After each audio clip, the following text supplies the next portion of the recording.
Hello students, I again welcome you on my YouTube channel law business गुरु। आज के video के अंदर अपन discuss करने वाले हैं सीएसआर को लेके। सीएसआर का सेक्शन होता है 135 ऑफ कंपनीज एक्ट 2013। ये वीडियो सीए इंटर और सीएस एग्जीक्यूटिव स्टूडेंट्स के लिए बहुत यूजफुल है। सीए का एग्जाम हो चाहे सीएस का एग्जाम हो, हर बार कंपनी लॉ कॉर्पोरेट लॉ के पेपर में हमेशा सीएसआर को लेके कोई ना कोई क्वेश्चन जरूर पूछा जाता है। तो ये वीडियो आपको इजीली एग्जाम में 4 से 5 नंबर दिला सकता है, चाहे आपका सीए इंटर का एग्जाम हो चाहे आपका सीएस एग्जीक्यूटिव का एग्जाम हो। तो डिस्कस करते हैं सीएसआर को लेके। सीएसआर का फुल फॉर्म होता है कॉर्पोरेट सोशल रिस्पांसिबिलिटी और इसका सेक्शन होता है 135 ऑफ कंपनीज एक्ट 2013 कि कंपनी की सामाजिक जिम्मेदारी क्या है, कंपनी की सोशल रिस्पांसिबिलिटी क्या है, उसको लेके ये पूरा सेक्शन है। तो डिस्कस करते हैं इस वीडियो के अंदर अपन क्या क्या बातें करने वाले हैं। सबसे पहले अपन डिस्कस करेंगे कि सीएसआर के प्रोविजंस किसके ऊपर एप्लीकेबल होते हैं, सीएसआर कमेटी का क्या कॉन्स्टिट्यूशन होता है, क्या कंपोजिशन होता है, सीएसआर कमेटी की क्या ड्यूटीज होती है, ड्यूटीज ऑफ बोर्ड की क्या ड्यूटीज है, बोर्ड रिपोर्ट के अंदर कैसे डिस्क्लोजर करना पड़ता है, कौन कौन सी एक्टिविटी सीएसआर के अंडर कवर नहीं होती है, सीएसआर रिपोर्टिंग किस तरह से जाती है और सीएसआर पॉलिसी को वेबसाइट पे क्या डाला कैसे डाला जाता है। उसके अलावा अपन डिस्कस करेंगे इस वीडियो के अंदर कि सर कौन कौन सी एक्टिविटीज जनरली सीएसआर के अंदर कवर होती है एज पर शेड्यूल 7 के हिसाब से। तो बात करते हैं सर सीएसआर को लेकर। सीएसआर का फुल फॉर्म होता है कॉर्पोरेट सोशल रिस्पांसिबिलिटी। इसका सेक्शन होता है 135 ऑफ कंपनीज एक्ट 2013। सर जिस भी कंपनी की नेटवर्थ 500 करोड़ और मोर है या जिसका टर्नओवर 1000 करोड़ और मोर है या जिसका नेट प्रॉफिट 5 करोड़ और मोर है ड्यूरिंग प्रीसीडिंग फाइनेंशियल ईयर के अंदर, तो सर उसके ऊपर सीएसआर के प्रोविजंस एप्लीकेबल होते हैं। सिर्फ सीएसआर के प्रोविजंस किसके ऊपर एप्लीकेबल होते हैं, जिसका भी नेटवर्थ 500 करोड़ और मोर है, टर्नओवर 1000 करोड़ मोर है और नेट प्रॉफिट 5 करोड़ और मोर है ड्यूरिंग प्रीसीडिंग फाइनेंशियल ईयर, तो सर उसके ऊपर सीएसआर के प्रोविजंस एप्लीकेबल होते हैं। Sir constitution of CSR committee. CSR committee क्या होती है, देखो जिसके ऊपर भी सीएसआर के प्रोविजंस एप्लीकेबल होते हैं उसको सीएसआर कमेटी बनानी पड़ती है। सीएसआर कमेटी के अंदर 3 डायरेक्टर होते हैं, उसमें से एक इंडिपेंडेंट डायरेक्टर होता है। लेकिन मान लीजिए किसी कंपनी के अंदर इंडिपेंडेंट डायरेक्टर ही अपॉइंट नहीं होता as per section 149 sub section 4, तो वहां 2 डायरेक्टर होंगे सीएसआर कमेटी के अंदर। अगर प्राइवेट कंपनी है जहां पे 2 ही डायरेक्टर होते हैं तो वहां सीएसआर कमेटी में भी 2 डायरेक्टर होंगे। अगर फॉरेन कंपनी है तो सर वहां पे 2 पर्सन होंगे जिसमें से 1 पर्सन रेजिडेंट ऑफ इंडिया होना चाहिए सीएसआर कमेटी के अंदर। अब अपन डिस्कस करते हैं duties of CSR committee. Sir CSR committee की क्या ड्यूटीज होती है, सबसे पहले वो सीएसआर कमेटी करती क्या है, formulate and recommend the board a CSR policy. क्या करती है, formulate and recommend the board a CSR policy.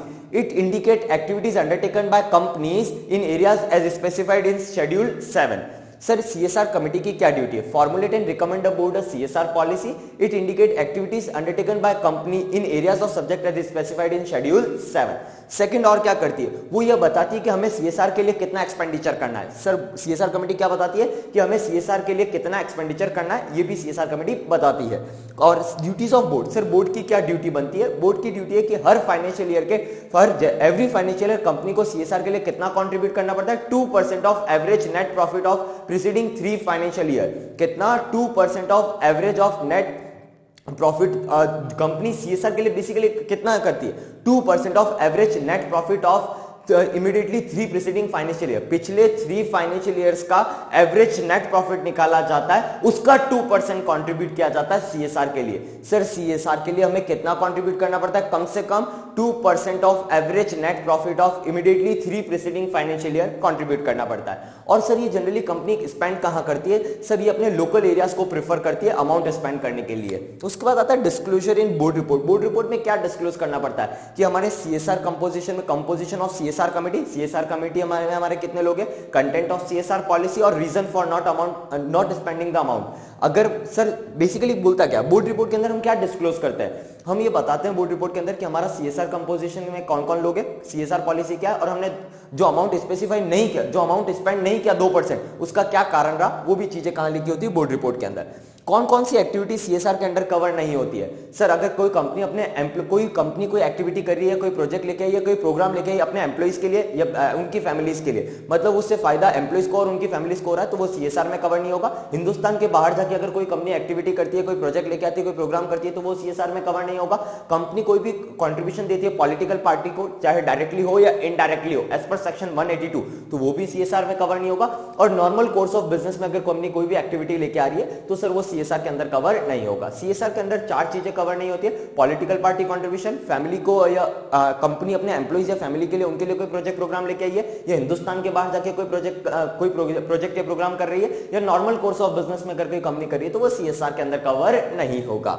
CSR reporting, company की जो बोर्ड रिपोर्ट होगी, board report shall include the annual report on CSR, company की जो board report होगी उसमें एनुअल रिपोर्ट ऑफ सीएसआर भी साथ में होगी। Display of CSR policy on website, company जो भी सीएसआर पॉलिसी उसको वेबसाइट के ऊपर डिस्क्लोज करेगी। उसके बाद डिस्कस करते हैं सर कौन कौन सी एक्टिविटीज जनरली सीएसआर के अंदर कवर होती है एज पर शेड्यूल 7 के हिसाब से। इरेडिकेटिंग हंगर, पॉवर्टी, माल न्यूट्रिशन के लिए अगर कंपनी कोई भी अमाउंट स्पेंड करती है, इरेडिकेटिंग हंगर, पॉवर्टी, माल न्यूट्रिशन के लिए, तो वो सीएसआर में कवर नहीं होता है। कंट्रीब्यूशन टू स्वच्छ भारत कोष, sorry sir CSR activities in accordance with schedule 7, sir schedule 7 के हिसाब से कौन कौन सी एक्टिविटीज सीएसआर के अंदर कवर होती है, मतलब अगर कंपनी इन चीजों के लिए कोई भी अगर अमाउंट स्पेंड कर रही है तो वो सीएसआर के अंदर कवर होगा। सबसे पहले आता है इरेडिकेटिंग हंगर, पॉवर्टी, माल न्यूट्रिशन, अगर कंपनी पॉवर्टी को रिमूव करने के लिए, हंगर को रिमूव करने के लिए, माल न्यूट्रिशन को खत्म करने के लिए कोई अमाउंट स्पेसिफाई करती है तो वो सीएसआर के अंदर कवर होगा। कंट्रीब्यूशन टू स्वच्छ भारत कोष, अगर स्वच्छ भारत कोष में अगर कंपनी कोई कंट्रीब्यूशन डाला जा रहा है तो वो सीएसआर के अंडर कवर होगा। हेल्थ केयर को प्रमोट करना, promoting education, gender equality, protection of national heritage, art and culture, slum area development, rural development project अगर कोई कंपनी लेके आती है तो वो सब एक्टिविटीज सीएसआर के अंडर कवर होती है। Following activities are covered under CSR as per Schedule 7: eradicating hunger, poverty, malnutrition, contribution to Swachh Bharat Kosh, promoting health care, promoting education, gender equality, protection of national heritage, art and culture, slum area development और rural development project की अगर company कोई भी activities करती है या कोई भी अमाउंट स्पेसिफाई करती है तो वो सीएसआर के अंडर कवर होगा। अब अपन इसका एक छोटा सा एक प्रैक्टिकल क्वेश्चन डिस्कस करते हैं, समझते हैं कि सर यार सीएसआर का अमाउंट कैसे स्पेंड किया जाता है, कितना स्पेंड करना पड़ता है, डिस्कस करते हैं साहब।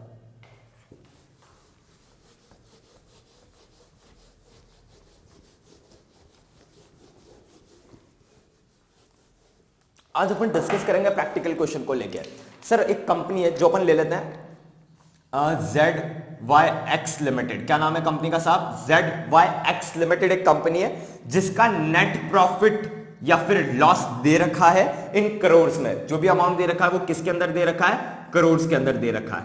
और एक कंपनी है CBA प्राइवेट लिमिटेड, क्या नाम है कंपनी का? CBA प्राइवेट लिमिटेड कंपनी है एक साहब, जिसका नेट प्रॉफिट दे रखा है और लॉस भी दे रखा है इन करोड़ के अंदर। समझते सर क्या क्वेश्चन है। सर 14-15 में, ईयर 14-15 में कंपनी इनकॉर्पोरेट नहीं हुई थी, कंपनी इनकॉर्पोरेट नहीं हुई थी, यहां पे कंपनी इनकॉर्पोरेट नहीं हुई थी। 15-16 में कंपनी इनकॉर्पोरेट हो गई थी और उस साल कंपनी का नेट प्रॉफिट था 6 करोड़ और 16-17 का नेट प्रॉफिट अपने को दे रखा था साहब 18 करोड़।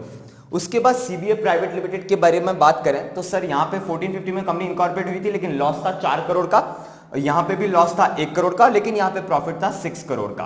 तो अब डिस्कस करते हैं। सर आपने बोला कि कितना अमाउंट स्पेंड करना होता है? 2% of average net profit of immediately 3 preceding financial year. अब सर इसका 2% निकालते हैं। देखो 3 साल का निकालना है तो तीनों साल का दे रखा है, लेकिन फर्स्ट साल में तो कंपनी इनकॉर्पोरेट हुई नहीं थी, तो उसको अपन क्या कर देंगे 0, बाकी 6 + 18 अगर अपन करेंगे और डिवाइड बाय 3 करेंगे तो अपना आ जाएगा साहब 24 को डिवाइड बाय 3 करेंगे तो अपना लगभग आ जाएगा 8 करोड़। और 8 करोड़ को अपना कितना स्पेंड करना होता है? 2%, तो इसका अमाउंट आ जाएगा 0.16 करोड़। मतलब कंपनी कितना अमाउंट स्पेंड करेगी सीएसआर के लिए? 8 करोड़ का 2% यानी 0.16 करोड़। अब अपन ले लेते हैं सीबीए प्राइवेट लिमिटेड में, जिसमें 2 साल तो लॉस है, फर्स्ट ईयर 4 करोड़ का लॉस है, सेकंड ईयर 1 करोड़ का लॉस है और थर्ड ईयर प्रॉफिट है। तो यह कैसे होगा? सबसे पहले लॉस माइनस हो जाएगा प्रॉफिट में से, जो भी अपना प्रॉफिट है उसमें से लॉस मैं माइनस कर देता हूं तो मेरे को बचता है 1 करोड़, और 1 करोड़ का मैं एवरेज अगर निकालता हूं तो आता है 33.33 लैक्स। उसके बाद सर इसका 2% कंट्रीब्यूट करना होता है तो उसका अमाउंट आता है 0.67 लैक्स। कितना आता है? 0.67 लैक्स का अमाउंट आता है। बेसिकली एक कंपनी थी ZYX लिमिटेड जिसका नेट प्रॉफिट लॉस दे रखा था करोड़ के अंदर, और एक कंपनी CBA प्राइवेट लिमिटेड जिसका नेट प्रॉफिट लॉस दे रखा है करोड़ के अंदर। 14-15 में ये कंपनी इनकॉर्पोरेट नहीं हुई थी, 15-16 में इसका प्रॉफिट 6 करोड़ था, 16-17 में प्रॉफिट 8 करोड़ था। नेट प्रॉफिट एंड लॉस अगर सीबीए प्राइवेट लिमिटेड के केस में डिस्कस करें तो यहाँ लॉस है, सेकंड ईयर में भी लॉस है, थर्ड ईयर में प्रॉफिट है। तो अपन ने क्या पढ़ा है? 2% of average net profit of immediately 3 preceding financial year अपने को निकालना पड़ता है।